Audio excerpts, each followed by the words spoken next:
Olá, tudo bem? Tamar aqui. Estamos começando hoje uma nova série de vídeos das lições bíblicas para os jovens, mas que evidentemente serve para todas as idades. Neste trimestre, vamos aprender sobre como imitar a Cristo, como ser discípulo de Cristo. E para isto, aprenderemos com Jesus e os apóstolos. Como você sabe que você está em Cristo? Jesus perdoa os nossos pecados, então posso viver pecando? O que significa o batismo? Como lidar com os pecados do passado? Como viver no século XXI sem pecar? Fique comigo até o fim deste vídeo e me acompanhe nesta série de vídeos e eu tenho certeza nós vamos crescer juntos na graça e no conhecimento de nosso Senhor Jesus Cristo. Se ainda não se inscreveu aqui no canal, se inscreva, ative o sininho para ser avisado dos próximos vídeos. Já deixe o seu like, clicando aí no joinha, no gostei, para o YouTube saber que este assunto faz bem para as pessoas. E aí, ele vai enviar para mais gente. Compartilhe com todos os teus contatos para abençoar mais pessoas. Vem comigo!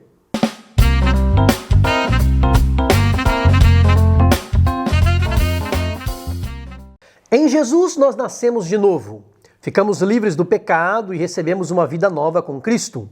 Como filhos de Deus e discípulos de Jesus, a nossa vida deve ser dedicada ao Senhor. Precisamos abrir mão do nosso eu. Paulo diz em Colossenses capítulo 3, versículo 17, tudo o que vocês forem falar ou fazer, faça em nome do Senhor Jesus, dando por ele graças a Deus Pai. Na nossa vida, então, seja por palavras ou por obras, o nome do Senhor precisa ser glorificado. O apóstolo Paulo, ao ensinar sobre a ressurreição dos mortos, na primeira carta aos Coríntios, no capítulo 15, ele compara Adão com Cristo. Nos versículos 21 e 22, ele diz, assim como a morte veio por um homem, também a ressurreição dos mortos veio por um homem. Assim como todos morrem em Adão, assim todos serão vivificados em Cristo. Infelizmente, foi através de Adão que recebemos desobediência, pecado, ruína, punição, lei, morte e separação de Deus. Mas através de Jesus, fomos agraciados por Deus com obediência, justiça, salvação, porque Ele morreu por nós, sendo nós ainda pecadores. Agora temos relacionamento com Deus e vida eterna. Nenhum filho de Deus deve seguir a Cristo de maneira mecânica, prestar um culto no piloto automático sem se dar conta do que está fazendo, ir para a igreja para cumprir uma liturgia e praticar qualquer outra virtude de maneira irrefletida. O próprio Jesus deixou claro no Evangelho de João, capítulo 4, versículos 23 e 24. A hora vem e agora é, em que os verdadeiros adoradores adorarão o Pai em espírito e em verdade, porque o Pai procura tais que assim o adorem. Deus é espírito e importa que os que o adorem em espírito e em verdade. Como cristãos, precisamos ser conscientes de que nós estávamos mortos espiritualmente em nossos delitos e pecados, separados de Deus e perdidos nas trevas.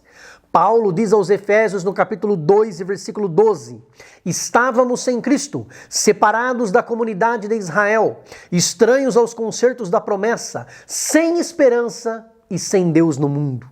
Mas Ele nos amou e nos chamou das trevas para a sua maravilhosa luz.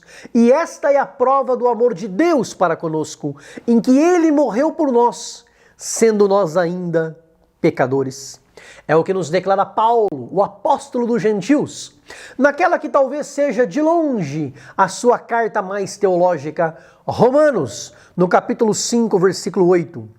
No versículo 1 ele deixou claro que fomos justificados pela fé. E através de Cristo temos paz com Deus. Mas não é porque somos salvos pela fé e pela graça de Cristo que temos o direito de viver da maneira que queremos. No capítulo 6 do mesmo livro de Romanos, Paulo pergunta no versículo 1, na mesma carta de Romanos, permaneceremos no pecado para que a graça seja mais abundante? Ele responde taxativamente no versículo 2, de modo nenhum. Nós que estamos mortos para o pecado, como viveremos ainda nele? O pecado não deixa de ser algo grave e abominável para Deus pelo fato de que Cristo nos perdoa. É tão grave pecar e o pecado que foi necessário o Filho de Deus derramar o seu próprio sangue. Hebreus 10:26 nos exorta: se pecarmos voluntariamente, depois de termos recebido o conhecimento da verdade, já não resta mais sacrifício pelos pecados. Ou seja, o sacrifício de Cristo não vale nada, não tem nenhum valor para quem não o valoriza, para quem vive como se Cristo houvesse morrido em vão. O mesmo escritor de Hebreus, no capítulo 6, versículo 6, diz que quem age assim está de novo crucificando o Filho de Deus. Porque se o sacrifício é em vão, Cristo precisa morrer de novo. Quem peca todos os dias, deliberadamente, crucifica a Cristo todos os dias. Para ser salvo, é preciso renunciar ao pecado, renunciar à carne, renunciar ao eu, renunciar ao mundo. Jesus disse em Mateus 16:24, quem me seguir, renuncie-se a si mesmo, tome a sua cruz e siga-me.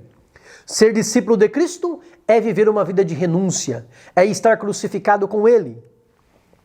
Preste atenção em uma coisa, a Bíblia é clara em dizer que Deus não pensa como o homem pensa. Tem gente que acha que é livre e por isso peca. Mas quem peca não é livre, é escravo do pecado. Livre é quem foi liberto verdadeiramente por Cristo e não sente mais vontade de pecar. Como diz Paulo em Gálatas capítulo 5, versículo 13, nós somos livres, mas não usamos da nossa liberdade para fazer a nossa carne pecar. Um dia fomos escravos do pecado, mas vivíamos na ignorância, sem ter conhecimento das coisas de Deus. Estávamos em dívida com Deus, mas Cristo pagou a nossa dívida, a cédula de acusação, a nota promissória, a dívida que tínhamos. Cristo cancelou e cravou na cruz. Agora somos livres e vivemos para Cristo.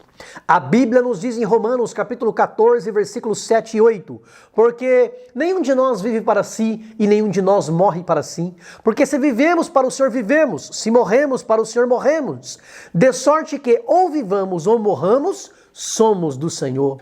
Cristo espera que seus discípulos andem como ele andou. Paulo nos ensina aos Colossenses no capítulo 1, versículo 10, para que possais andar dignamente diante do Senhor, agradando-lhe em tudo, frutificando em toda boa obra e crescendo no conhecimento de Deus. Fuja dos extremos e viva uma vida equilibrada, com temperança, que é um fruto do Espírito. Não devemos ser legalistas como os fariseus, como se fôssemos conquistar a salvação pelas nossas obras, pelas nossas ações, pelo mero cumprimento de uma lei. Nem tampouco viver de qualquer maneira, pecando deliberadamente, porque Cristo nos perdoa. Sejamos comedidos, sóbrios, equilibrados. Todo discípulo de Cristo deve ser batizado como ele próprio foi.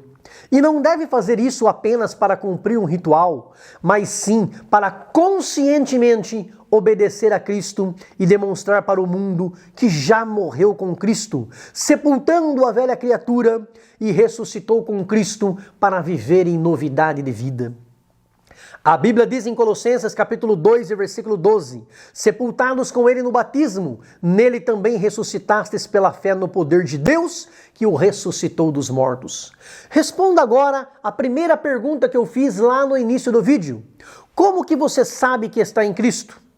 Está na dúvida? O apóstolo Paulo responde a sua dúvida. Em 2 Coríntios capítulo 5, versículo 17. Se alguém está em Cristo, nova criatura é. As coisas velhas já passaram, eis que tudo se fez novo. Está aí a resposta.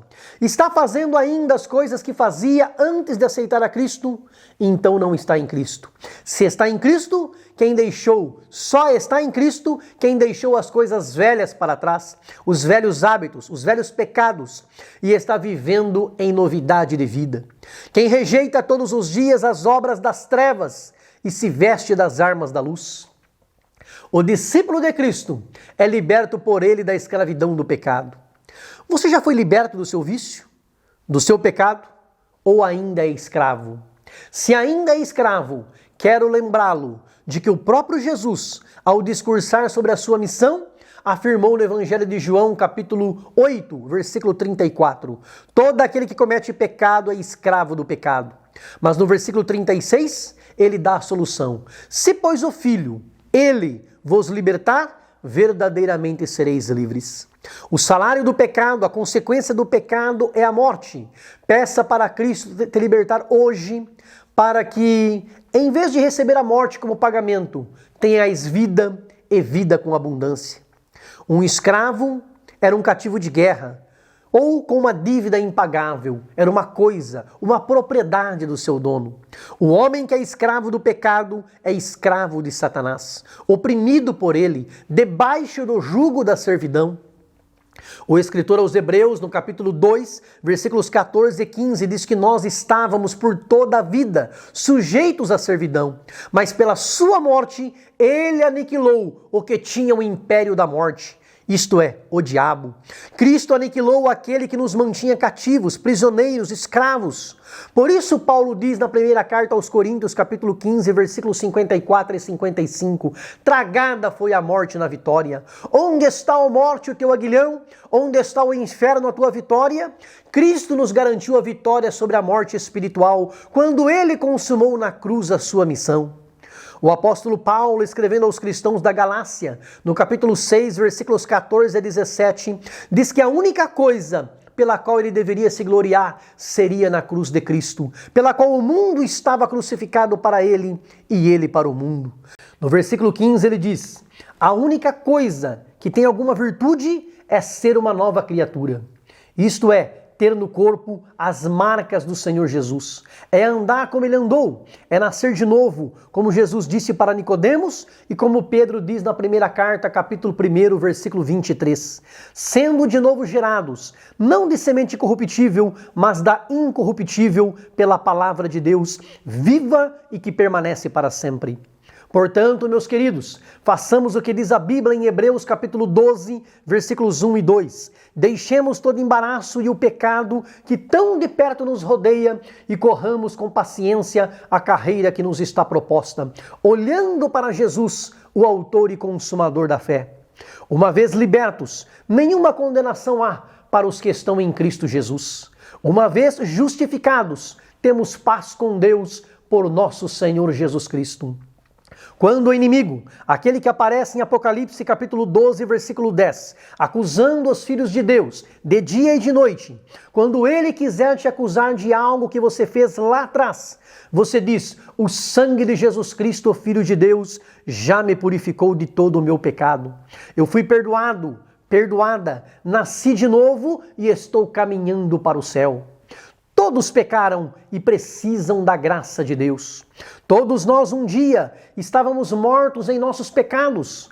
Paulo diz aos Efésios no capítulo 2, versículos 3 a 5, todos nós antes andávamos nos desejos da nossa carne, fazendo a vontade da carne e dos pensamentos, e éramos por natureza filhos da ira como os demais. Mas Deus, que é riquíssimo em misericórdia, pelo seu muito amor com que nos amou, nos vivificou juntamente com Cristo. Paulo tinha formação cultural hebraica e romana. Ele conhecia o sistema de classes de Roma, incluindo os escravos. Nós morremos para o pecado e o pecado já não reina, já não tem domínio sobre nós. Paulo diz isso em Romanos capítulo 6 e versículo 14, e não tem domínio sobre nós, porque estamos debaixo da graça de Cristo e fazemos parte do seu reino. O pecado já não reina sobre nós, mas a graça de Cristo, porque abundou o pecado, onde abundou o pecado, superabundou a graça. Portanto, os princípios e valores cristãos não mudaram. Permanecem os mesmos estabelecidos por Cristo. O princípio da porta estreita continua valendo, do caminho estreito continua de pé, e o da santificação permanece atual no século 21. Cristo não mudou os seus ensinos para se adequar a esta geração. É esta geração que precisa se adequar nos princípios e valores de Cristo, porque Cristo não se enquadrará nos princípios e valores desta geração. Se você concorda que esta mensagem é de Deus, dá um like, clica no joinha e escreva no comentário: eu concordo. Deus te abençoe. Grande abraço, beijo no coração. Fica com Deus.